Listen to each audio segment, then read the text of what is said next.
Basically നമ്മൾ ആ ക്ലോട്ടാണെങ്കിൽ ക്ലോട്ടിനെ remove ചെയ്യാനായിട്ടുള്ള ഒരു ഇഞ്ചക്ഷൻ എടുത്ത് വരും. അതിനൊരു റിസ്ക് ഫാക്ടർ ഉള്ളത് എന്താണെന്ന് ചോദിച്ചാൽ, ഈ തുടക്കം ക്ലോട്ടായിരിക്കും. ഇപ്പോൾ ഏത് പേഷ്യൻറ്റിനാണേലും അത് കഴിഞ്ഞിട്ട് ആ രക്തക്കുഴലൊക്കെ ഡാമേജ് ചെയ്ത് കഴിഞ്ഞാൽ ചിലപ്പം ബ്ലീഡിങ് വരാം. അപ്പോൾ ലേറ്റായിട്ട് വന്നു കഴിയുമ്പോൾ ഒരു ദിവസമോ 2 ദിവസമോ കഴിഞ്ഞിട്ട് ശരിക്കും തുടങ്ങിയപ്പോൾ അത് ക്ലോട്ടായിട്ടായിരിക്കും. പക്ഷെ പിന്നെ വരുമ്പോഴേക്കും ചിലപ്പോൾ അവിടെ ബ്ലീഡിങ്ങിലേക്കും കൂടെ വന്നിട്ടുണ്ടാവാം.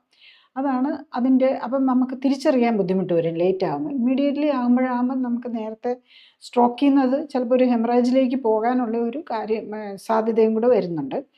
പിന്നെയുള്ളത് ഇപ്പോൾ ഹെമറാജിക് സ്ട്രോക്ക് ആണെങ്കിൽ ഒത്തിരി ബ്ലഡ് ക്ലോട്ട്സ് ഒക്കെ ഉണ്ടായിട്ടുണ്ടാവും.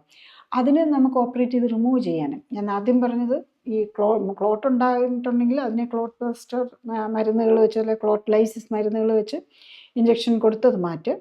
ഇല്ലെങ്കിൽ എംബോളക്ടമി പോലെ ചെയ്യുക. അതും കത്തീറ്റർ നമ്മൾ ഈ ഹാർട്ടിനൊക്കെ ആൻജിയോപ്ലാസ്റ്റി ചെയ്യൂല, അതായത് നമ്മളൊരു ഈ ഹാർട്ടിനും ഈ ഹാർട്ടിൻ്റെ അറ്റാക്കിനും നമ്മൾ ഈ സെയിം തന്നെ ഇഞ്ചക്ഷൻ എടുക്കാറുള്ളതാണ്. ത്രോംബോപ്ലാസ്റ്റിന് അതുപോലെ ഈ പ്രോട്ടീൻ നേസ് പോലെയുള്ള ഒരു ഇഞ്ചക്ഷനാണ്. അത് 2-3 ടൈപ്പ് ഉണ്ട്. അതാണ് കൊടുക്കാറുള്ളത്. അത് കഴിഞ്ഞ് കഴിഞ്ഞാൽ പിന്നെ ഈ ബ്രെയിൻ്റെ കാര്യത്തിൽ ചിലപ്പം ഹെമറാജിക് സ്ട്രോക്ക് ആയിരിക്കും വരുന്നത്. അപ്പോൾ ഹെമറാജിക് സ്ട്രോക്ക് പ്രത്യേകിച്ച് എന്തെങ്കിലും ആക്സിഡൻറ്റിൻ്റെയൊക്കെ ഭാഗമായിട്ട് വരുമ്പോഴും ചിലപ്പോൾ അത് വരാം. ബ്രെയിനിനെ പൊതിഞ്ഞൊരു 3 ലെയേഴ്സ് ഉണ്ട്. അതായത് ഡ്യൂറ എന്നും പറഞ്ഞു, ഡ്യൂറ മാറ്റർ, പിയ, അങ്ങനെയൊക്കെ പറഞ്ഞ് 3-4 ലൈനിങ് ഉണ്ട്.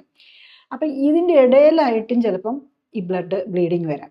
അപ്പോൾ ചിലപ്പം ഈ ബ്ലഡ് തിന്നേഴ്സൊക്കെ കഴിച്ചുകൊണ്ടിരിക്കുന്ന ആൾക്കാരുണ്ടല്ലോ, അപ്പോൾ അവർ നമുക്ക് തലക്കിട്ട് ഇപ്പോൾ ഈ ബ്ലഡ് തിന്നേഴ്സും കഴിക്കും. നമ്മൾ എന്തെങ്കിലും ബൈക്കിലോ അല്ലെങ്കിൽ എവിടെയെങ്കിലും തലയിടിക്കുകയോ ഒക്കെ ചെയ്ത് കഴിഞ്ഞാൽ അവിടെ ചെറുതായിട്ട് ബ്ലഡ് ലീക്ക് വരും. ഇങ്ങനെ എവിടെയെങ്കിലും ഇത് വരാം. ഇപ്പം ബ്രെയിനിന് നല്ലൊരു ക്ഷതം വന്നിട്ട് ഒരു നല്ലൊരു മൂവ്മെൻറ്റ്. ബ്രെയിൻ ശരിക്കും പറഞ്ഞാൽ ഒരു സെമി സോളിഡ് സാധനമാണ്.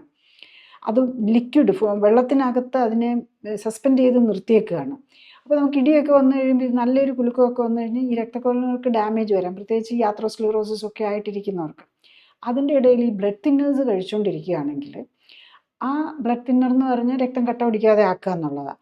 അപ്പോൾ എന്താ പറ്റുന്നതെന്ന് ചോദിച്ചാൽ, ഈ ചെറിയ രക്തക്കുഴലിന് ഡാമേജ് വന്നാൽ അവിടെ നിന്ന് ഈ രക്തം കട്ട പിടിക്കാനുള്ള ശേഷി ഇല്ലാത്തത് കൊണ്ട് അവിടെ നിന്ന് ലീക്ക് വന്ന് ഒരു ബ്ലീഡിംഗ് ആയിട്ട് വരും. കൂടുതൽ അറിയാൻ ലിങ്ക് ക്ലിക്ക് ചെയ്യുക. കൂടുതൽ വീഡിയോകൾക്കായി സബ്സ്ക്രൈബ് ബട്ടൺ അമർത്തുക.